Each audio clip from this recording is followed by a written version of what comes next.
चलिए अब बात करते हैं पांचवें प्रश्न की। पांचवा प्रश्न है, देखिए, पता कीजिए और लिखिए।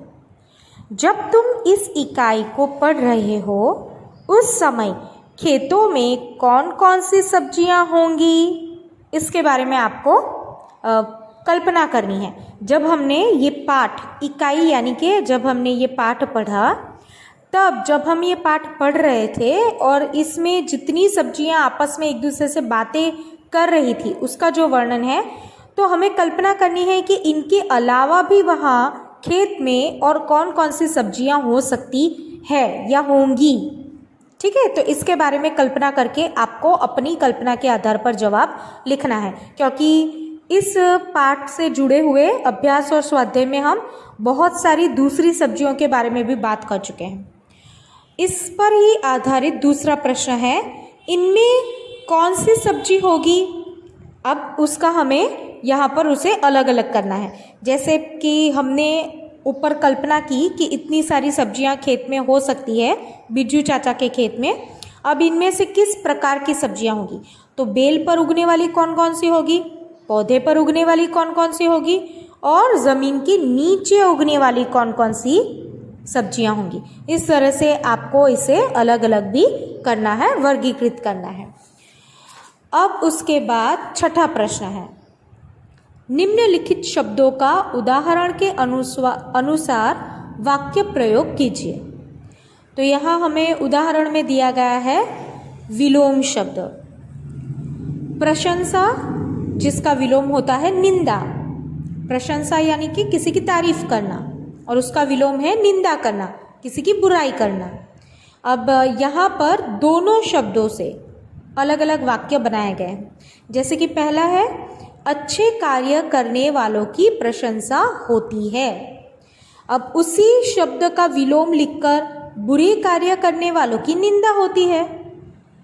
तो इसी तरह से हमें बाकी सब शब्दों के पहले विलोम लिखने हैं, उसके बाद दोनों शब्दों का प्रयोग करते हुए अलग अलग एक एक वाक्य बनाना है। जैसे हमारा जो दूसरा शब्द है वो है अधूरा। अधूरा का विलोम क्या होगा, पूरा। तो आपको एक वाक्य अधूरे शब्द से बनाना है और दूसरा वाक्य पूरा शब्द से बनाना है। वाक्य आपको मैं बनाकर नहीं दूंगी, आपको अपने विचार से वाक्य बनाने हैं, क्योंकि अब आप 5th स्टैंडर्ड में हैं, तो आप अच्छे से वाक्य बना सकते हैं। दूसरा शब्द है पसंद। तो पसंद का विलोम क्या होगा, नापसंद। बिल्कुल सही। तो आपको दोनों शब्द का प्रयोग करके अलग अलग एक एक वाक्य बनाना है। तीसरा शब्द है भलाई। भलाई का विलोम बुराई। बिल्कुल सही। शांत, तो शांत का विलोम होगा अशांत। शांत शब्द के आगे आपको अ जोड़ देना है, तो बन जाएगा अशांत। चलिए इसी तरह 7वां प्रश्न देखते हैं। 7वां प्रश्न है, निम्नलिखित शब्दों का उदाहरण के अनुसार वाक्य प्रयोग कीजिए। यहाँ पर उदाहरण में हमें समानार्थी शब्द दिया गया है। ठीक है, जैसे कि सुगंध, तो उसका होगा सुवास, और भी उसके पर्यायवाची हो सकते हैं, जैसे कि परिमल। ठीक है, अब यहाँ पर भी दोनों शब्दों से एक एक अलग वाक्य बनाया गया है। जैसे कि पहला है, फूलों की सुगंध सबको अच्छी लगती है। फूलों की सुवास सबको अच्छी लगती है। तो इस तरह से दो अलग वाक्य बनाने हैं। अब दूसरा शब्द है हमारा आरोग्य। आरोग्य का समानार्थी शब्द क्या होगा, स्वास्थ्य। ठीक है, फिर है मनभावन। तो मनभावन का समानार्थी शब्द मनपसंद। उसके बाद है सरताज। तो सरताज का होगा सर्वश्रेष्ठ या फिर उत्तम, ये दोनों लिख सकते हैं हम। बहुत, तो बहुत का होगा ज़्यादा या फिर अधिक, ये दोनों भी आप लिख सकते हैं। चलिए, तो अब हमने स्वाध्याय के 7 प्रश्नों की बात कर ली। अब आगे बढ़ते हैं भाषा सज्जता की ओर। भाषा सज्जता में हमें विषय दिया गया है सबसे पहले विशेषण। अब विशेषण क्या है, किसे कहते हैं, उसे पहचानने के लिए हमें क और ख दो अलग अलग विभाग में कुछ उदाहरण दिए गए हैं। चलिए सबसे पहले उसे पढ़ते हैं। मनोज ने गाजर खाया। ख विभाग में उसी वाक्य में कुछ परिवर्तन किया है। क्या है? मनोज ने बड़ा गाजर खाया। दूसरा वाक्य है टोकरी में शकरकंद है। तो यहाँ पर शकरकंद को रेखांकित किया गया है। अब उसके जैसा ही दूसरा वाक्य बना, टोकरी में मीठा शकरकंद है। तो मीठा शब्द को रेखांकित किया। फिर है घोड़ा दौड़ता है। तो यहाँ घोड़ा शब्द जो है उसे रेखांकित करना है। और उससे जो अलग वाक्य बनाया वो है काला घोड़ा दौड़ता है। तो यहाँ पर काला शब्द जो है उसे रेखांकित किया है। फिर है गाय चरती है। तो कैसी गाय चर रही है? सफ़ेद गाय चरती है। फिर है लड़के पढ़ते हैं। तो कितने लड़के पढ़ रहे? 3 लड़के पढ़ते हैं। इसके बाद जो आखिरी वाक्य है उसमें गिलास में दूध है। तो दूध शब्द को रेखांकित किया है। इसमें थोड़ा सा परिवर्तन कर दो तो वाक्य कैसा बनेगा? गिलास में थोड़ा दूध है। ठीक है, इसे मैं थोड़ा और बदल दूं तो गिलास में गर्म दूध है, गिलास में ठंडा दूध है। ठीक है, तो चलिए अब मुझे लगता है आपको ये उदाहरण पढ़कर ही समझ में आ गया होगा कि ये क्या है। ये सभी है विशेषण। कौन से? ख विभाग में। ख विभाग में जो शब्द रेखांकित किए गए हैं वो है विशेषण, क्योंकि वे सभी शब्द क विभाग में जिन शब्दों को रेखांकित किया है उन संज्ञाओं को, क विभाग में जो शब्द रेखांकित किए गए हैं वे सभी शब्द संज्ञा है, क्योंकि वो किसी ना किसी चीज वस्तु के नाम हैं। उस नाम में ख विभाग में कुछ विशेषता लाई गई है, उसमें कुछ और अंदर ऐड किया गया है, उसे और ज़्यादा उसके बारे में बताया गया है, विस्तार से समझाया गया है। तो उन चीज़ों को जब विस्तार से समझाया गया, उसके बारे में और कुछ कहा गया, तो वो सभी ख विभाग में रेखांकित किए गए शब्द बन गए विशेषण। जैसे कि मैंने आपको अंतिम वाक्य में अलग अलग विशेषण का उपयोग करके बताया। गिलास में थोड़ा दूध है, गिलास में ज़्यादा दूध है, गिलास में गर्म दूध है, गिलास में ठंडा दूध है। ठीक है ना? तो ये सब जो ठंडा, गरम, ज़्यादा, कम, थोड़ा सा, ये सभी विशेषण हैं जो गिलास में कितना दूध है, कैसा दूध है, उसके बारे में बताते हैं।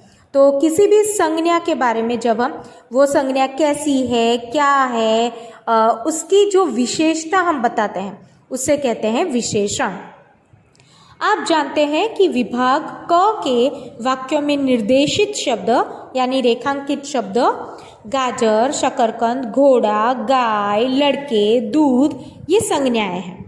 इन संज्ञाओं की विशेषता बताने वाले शब्द क्रमशः बड़ा, मीठा, काला, सफ़ेद, 3 और थोड़ा है। अंततः ये सभी ख विभाग के रेखांकित शब्द विशेषण हैं। तो अब हम विशेषण की व्याख्या देखते हैं। संज्ञा शब्द की विशेषता बताने वाले शब्द को विशेषण कहते हैं। और अब तक आप 5th क्लास में हैं तो अब तक आप इस विशेषण शब्द को अंग्रेजी में एडजेक्टिव के नाम से पढ़ चुके हैं। तो अंग्रेजी में आप जिन शब्दों को एडजेक्टिव के नाम से पहचानते हैं उसे हिंदी में कहा जाता है विशेषण। ठीक है, तो अब मुझे लगता है कि आप बड़ी आसानी से किसी भी वाक्य से विशेषण पहचान सकते हैं ना। चलिए आगे बढ़ते हैं दूसरे विषय पर। तो भाषा सज्जता में अब हमारा दूसरा विषय है क्रिया। तो अब पढ़ते हैं उसके जो उदाहरण है और समझते हैं क्रिया क्या है। यहाँ पर आपको जो चित्र के साथ कुछ वाक्य दिए गए हैं। पहला जो चित्र है उसमें आपको मयूरी पढ़ती हुई नजर आ रही है। ठीक है, इससे उसका वाक्य है मयूरी पढ़ती है। दूसरे चित्र में मीना दौड़ती है। तीसरे चित्र में सोनल खाना खाती है। चौथे चित्र में सचिन खेलता है।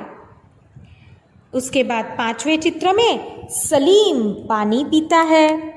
उसके बाद जो छठा चित्र है उसमें जोसेफ क्या कर रहा है, लिखता है। बिल्कुल सही, तो जोसेफ लिखता है। यहाँ पर 6 के 6 चित्र में देखो तो हर एक बच्चा कुछ ना कुछ काम कर रहा है। क्या कर रहा है, काम कर रहा है। तो जो हम काम कर रहे हैं उसे कहते हैं क्रिया। तो जब हम कोई भी कार्य करते हैं, उस कार्य को, उस काम को जब हम करते हैं उसे कहते हैं क्रिया करना।